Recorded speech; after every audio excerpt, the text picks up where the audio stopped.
এই শুনো, আজকে চিন্তা করতেছি রাতে বাসায় খাবো না, বুঝছো? তুমি রান্না বান্না করিও না, আমি বাইরে থেকে রাতের খাবার নিয়ে আসবো। তুমি কি বলো? আর কি খাবে বলো তো একটু।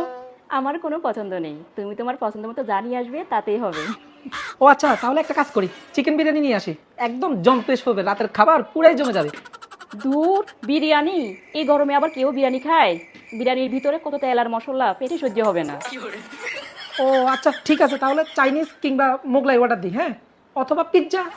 পিৎজা তো খাবে নাকি? পিৎজাতে সমস্যা নাই। ওরে বাবা, এসব তো আমি গত সপ্তাহে খেলাম, আমার এই সপ্তাহে আর ফাস্টফুড খেতে ইচ্ছে করতেছে না। দূর হ, তাহলে তুমি বলো। আমি তো তোমাকে প্রথমে জিজ্ঞেস করছি তুমি কি খাবে, সেই প্রথম থেকে বলতেছো তোমার পছন্দ তোমার পছন্দ।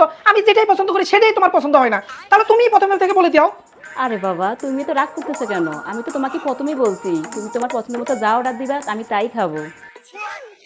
আরে বাবা, এই কথাটা প্রথমে বলে দিলেই তো হইতো। কত কাহিনী করলো আমার সাথে, আমার ঘাম পর্যন্ত বের করে দিল।